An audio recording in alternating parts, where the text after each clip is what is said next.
할렐루야, 사랑을 축복합니다. 우리 양썸 랜선 큐티 오신 여러분들을 진심으로 환영합니다. 7월 15일 수요일 우리 큐티 기도하고 시작하도록 하겠습니다. 사랑과 은혜 많으신 은혜 감사합니다. 오늘도 하나님의 큰 은혜 가운데 살아갈 수 있도록 능력 주셔서 감사합니다. 오늘도 승리하는 저희들 되게 도와주시옵소서. 감사드리며 예수님의 이름으로 간절히 기도합니다. 아멘. 하루 잘 지내셨죠? 네, 잘 지낸 줄 믿습니다. 하루하루 승리하는 여러분 되기를 주님의 이름으로 축복합니다. 7월 15일 수요일 이사야 5장 1절부터 17절까지 말씀 우리 시작하도록 하겠습니다. 오늘 이야기하기 전에 어제 마지막 부분 기억나세요? 여호와를 배반한 유다 백성들의 죄악에 대한 참상을 하나님이 심판하시고 경고해 오던 중에 4장으로 넘어가면서 시온의 남은 자들의 회복을 예언하세요. 기회를 주시는 거죠. 참 감사해요. 참 따뜻하게 마무리했습니다. 그런데 5장에 다시 보니까 심판을 또 경고하세요. 누구에게 하시는 걸까 봤더니 다시 하나님의 기대를 저버린 남유다 백성들을 향한 말씀입니다.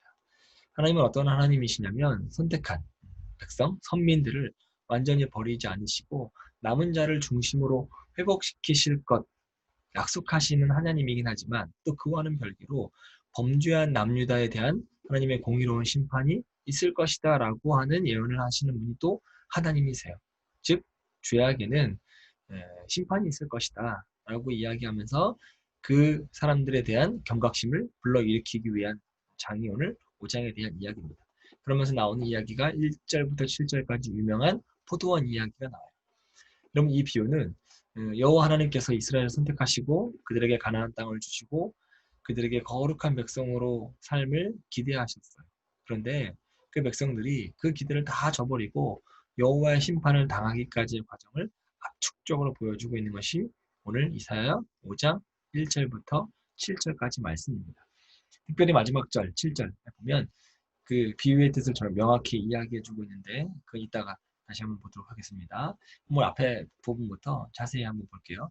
이 본문에서 포도원은 여호와께서 자기 백성으로 삼으신 이스라엘 자손들을 상징합니다. 포도원 주인이 하나님이시고 포도원 주인 되어주신 하나님께서 포도원을 경작하시는 이유와 목표가 있어요. 2절을 보면 좋은 포도가 맺기를 기다렸다라고 말씀하죠. 어찌 보면 당연하죠. 아침부터 일어나서 가지치기도 하고 잡초도 뽑고 물도 주고 그거를 몇 개월 동안 열심히 하는 이유가 무엇이겠습니까? 좋은 열매를 맺기를 바라기 때문이죠. 아주 좋은 포도 열매를 맺기를 바라면서 하나님이셨던 포도원 주인이 포도 농사를 하기 시작합니다. 포도원 주인이신 여호와 하나님도 동일합니다. 이스라엘 백성들의 삶을 통해서 아름다운 삶의 열매를 맺기를 바라셨어요. 그것이 7절에 구체적으로 나오는데 정의와 공의입니다. 근데 반대로 이스라엘 백성들이 포도나무가 되어지는 이스라엘 백성들이 선한 행실로 열매를 맺어서 여호와 하나님을 기쁘게 해드려야 할 의무가 있음에도 불구하고 그렇지 않았어요. 죄를 지었습니다. 그러니까 결과가 어때요? 본문에서는요. 들포도를 맺었대요. 들포도는 겉모양은 포도 열매 같아요. 실제로는 크기가 작고 딱딱한 야생 포도입니다. 먹으면 맛이 없대요. 쓰대요. 신맛이 난대요. 또 어떤 것들, 극히 소수이긴 하지만 어떤 것들에는 독이 함유되어 있어서 먹을 수 없습니다. 그냥 먹을 수도 없고 포도초나 포도주를 만들어 먹을 수도 없는 아주 무익한 것에 지나지 않는 것이 들포도라고 합니다. 즉 이스라엘 백성들이 여호와 앞에서 맺은 삶의 열매는 하나님 여호와께 전혀 기쁨을 드리지 못했고 오히려 땅만 버리는 무익하고 악한 것들 뿐이었다라고 하는 것이죠. 이러한 삶의 구체적인 것이 1장 2절부터 4장 1절까지 또 잘 묘사되어져 있습니다. 혹시 기억나지 않는 우리 청년들 있다면 랜선 큐티 한번 다시 돌려보시거나 다시 한번 성경 말씀을 찾아보시기 바랍니다. 물론 이런 한 삶의 열매들이 남유다의 전반적 상황을 이야기하는 것은 아니에요. 주로 지도층 인사들, 상류층 인사들이 저지른 죄악을 둔 표현이긴 합니다. 포도원 주인 되시는 여호와 하나님께서 좋은 포도 열매 있기를 바라면서 오래 기다리셨어요. 그런데 그 기다림의 끝이 있다는 거죠. 노하기를 더디하시고 오래 참으시는 속성을 가지고 계신 여호와 하나님의 인내가 끝났다라고 하는 겁니다. 그 인내 대상이 이제 심판만이 남아있다라고 표현하고 있습니다. 5절과 6절이 그 심판에 대한 선언이에요. 5절 보시면 이제 내가 내 포도원에 무슨 일을 하려는지를 너희에게 말하겠다. 심판하실 때 하나님 의지가 보여지죠. 단순히 말로 고지하는 게 아니에요. 말로 하면 시간이 지나면 잊어먹습니다. 그러니 이제 귀로 듣는 것보다 온몸으로 깨닫는 것이야말로 이 골수에 깊이 박혀 잊혀지지 않는다는 거죠. 얼마나 죄악을 저지르는지 또 하나님의 심판의 의지가 엿보이죠. 그러니 반드시 심판하고야 말겠다는 하나님의 단호한 의지가 담겨 있습니다. 혹독한 심판을 내려서라도 당신의 백성을 영적으로 각성시키겠다는 하나님의 굳은 의지가 잘 드러나 있죠. 그럼 어떻게 심판하셨을까? 첫 번째, 울타리를 걷어 먹힘을 당하게 하시겠다는 거죠. 울타리라고 하는 건 포도원의 울타리예요. 이 울타리가 갖는 의미는 그동안 이스라엘 백성들에게 베풀어진 온갖 보호와 은혜의 상징이기도 합니다. 또한 이 울타리는 여호와 하나님이에요. 하나님께서 우리를 지키신다. 울타리 되어주셔서 지켜주신다라고 하는 거죠. 그런데 백성들이 최소한의 설명조차 감당하지 않고 그걸 내팽개치자 여호와 하나님은 그들을 더 이상 보호하지 않으시겠다. 난 너희들의 울타리가 되지 않겠다라고 선언하신 겁니다. 울타리를 걷어 먹힘을 당하게 하신다. 여기 먹힘을 당하게 한다는 헬라어가 메바에르인데 기본적으로 무언가를 불태운다는 거거든요. 그들이 불에 삼켜질 것이다 라고 하는 것이. 지키는 자가 없으니 보호하는 자가 없으니 적으로부터 침공을 당해서 불에 삼켜질 것이다. 이제 곧 이방 열강들에게 먹힘을 당할 위기에 처하게 된다는 사실을 나타나고 있는 표현입니다. 또 5절에 그 담을 헐어 짓밟히게 할 것이다 라고 하는 거죠. 여기 담은 헬라어로 깨데로인데 시온의 성벽입니다. 예루살렘 성전과 그 시내를 보호하고 있는 성벽이 울타리가 되어지는 거예요. 이거 다 파괴하겠다라고 선언하시는 겁니다. 결국에는 어떻게 돼요? 바벨론의 침공으로 인해서 그 견고하던 예루살렘 성벽이 마치 종이가 찢어지듯이 완전히 파괴되어진다는 사실을 생생하게 예언하고 있고요. 훗날 느헤미야가 불타버린 예루살렘 성벽에 대한 소식을 듣고 가슴을 치며 울었던 것을 보면 이 예언이 그대로 이루어졌다라고 하는 것을 알 수 있습니다. 6절에는 그것을 황폐하게 하겠다 말씀하시죠. 이 말 무슨 말일까요? 바벨론의 포로로 끌려가 유다 백성이 떠나고 사람이 거의 살지 않자 쓸모없는 내버려진 가나안 땅이 황무지 상태로 70년을 지속한 역사적 사실을 보면 그 예언이 성취되어져 있습니다. 근데 보세요. 가나안 땅을 황무하게 황무지로 만드시겠다라고 하는 그 의미가 소극적인 개념이 아니에요. 땅이 스스로 황무지가 되게 되어진다라고 하는 것이 아니라 하나님이 적극적으로 주도 면밀하게 하셔서 이 황무지 상태로 만들어 버리시겠다라고 하는 하나님의 의지가 담겨져 있는 겁니다. 심판하시겠다는 거죠. 또 6절에 가지치기도 못하게 하고 북주기도 못하게 하신대요. 한마디로 정리하면 더 이상 여호와께서 남유다를 돌보시지 않겠다라고 하는 단호한 의지가 이 6절과 5절과 6절에 숨겨져 있습니다. 계속해서 6절을 보면 찔레와 가시가 날 것이고요. 구름에게 명하여 비를 내리지 못하게 하신대요. 포도나무를 돌보지 않으니 가지치기를 하지 않으니 포도나무의 성장을 방해하는 찔레와 가시가 나겠죠. 잡초들이 나겠죠. 즉 하나님과 멀어짐으로 점점 깊이 뿌리 내린 죄악의 쓴뿌리와 그 열매를 묘사한 내용이고요. 비도 물이니 생명의 근원이 되는 물을 주시지 않겠다 하시니 사람이 생명을 유지하고 풍요로운 삶, 의미 있는 삶을 더 이상 살아갈 수 없게 되는 거죠. 여러분 우리는요. 하나님의 은혜가 공급될 때만 생명을 유지할 수 있고요. 풍요로운 삶을 살 수 있고요. 의미로운 삶을 살 수가 있습니다. 하나님이 다 막으시면 우리는 죽을 수밖에 없는 존재라고 하는 걸 인정해야 합니다. 7절이 결론적인 부분이에요. 여호와 하나님께서 포도원이 이스라엘 자손과 유다 사람을 심판하신 이유가 무엇인지를 분명하게 밝혀주고 계세요. 여호와 하나님께서 이스라엘 자손들에게 기대하신 것이 있어요. 좋은 열매가 되어야 한다. 좋은 열매는 정의와 공의예요. 하면 이스라엘 백성들이 맺은 들포도는 포악과 부르짖음이라고 하는 사실을 분명하게 보여주고 있습니다. 중요한 것 하나. 그럼 들포도도 포도예요. 얼핏 구별하기 어려울 수 있어요. 얼핏 보면 유사해요. 그런데 그 열매의 맛과 효능은 비교할 수 없을 만큼 차이가 나죠.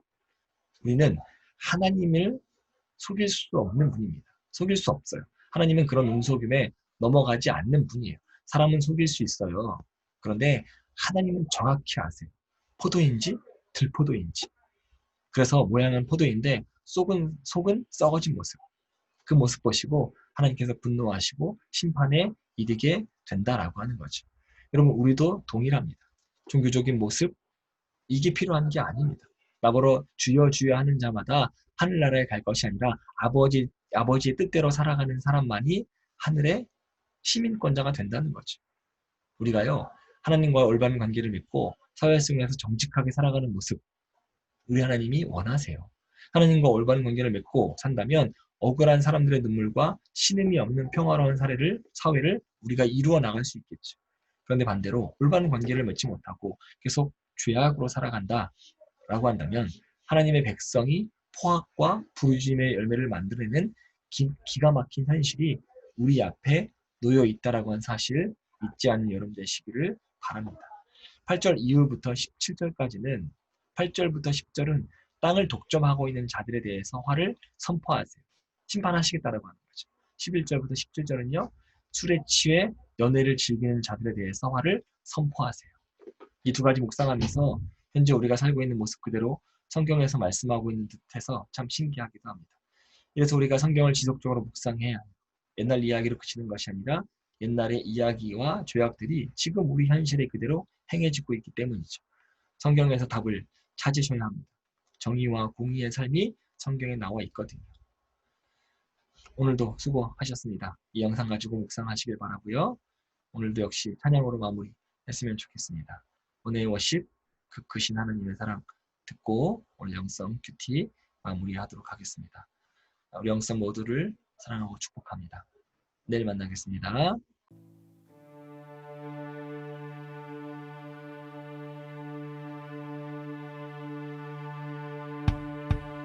우리가 삶 속에서 주님의 사랑을 깨닫고 주님 안에서 한 마음 한 뜻이 되어 사랑에 넘치는 공동체를 이루기를 원합니다.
주 앞에 드리기 원합니다.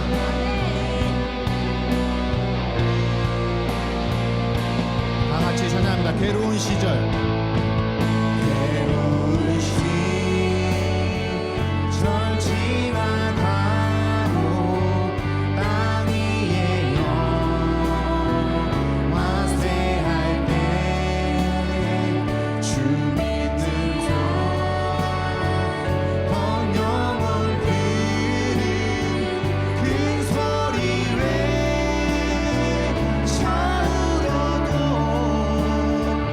주님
여러분은 혹시 살아가면서 주님을 의심한 적이 있으십니까? 저는 있는 것 같아요. 때로는 주님을 원망하고 미워했던 적도 있고 정말 많이 한 적이 있는 것 같아요. 주님, 저 열심히 기도하고 예배하고 여태까지 주님만 따랐는데 왜 저에게 이런 일이 생기는 건지, 이러한 시련을 주시는 건지,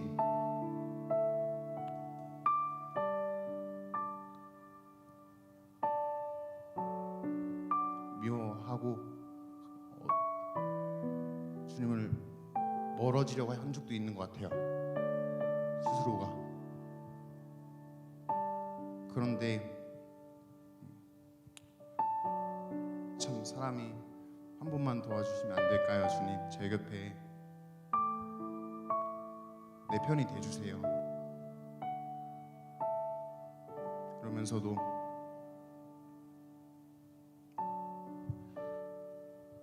전 미워한 게 아니었어요. 그럴 수 없었어요.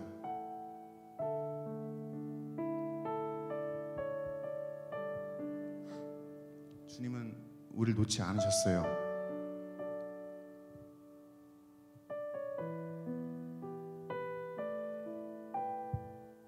그러니까 모든 걸 제가 이겨내고 다시 일어설 때까지 함께 하시고 동행하셨던 것 같아요. 그렇기에 제가 지금 이 자리에서 여러분들께 찬양 인도하고 있는 것 같아요. 우리가 앞으로 살아가면서 우린 더 넘어질 거예요. 더 힘들 거고 흔들릴 수 있다고 생각해요. 그때마다 주님은 우리와 함께 하시고 동행하시며 100번이든 1000번이든 10,000번이든 우리를 일으켜 세워주실 것 같아요. 그게 바로 우리가 삶을 살아가는 이유고, 우리 삶 속에는 주님의 사랑으로 가득 차 있다고 생각합니다. 우리가 주님을 선택한 게 아닙니다. 주님이 우리를 선택하셨어요. 그리스도인의 제자로 주님이 우리를 받아들이셨습니다. 우리 삶이 은혜로 가득 찬 삶을 살기 위하여 이 시간 다 같이 주님께 주님의 크신 사랑에 감사하며 큰 목소리로 기도하겠습니다.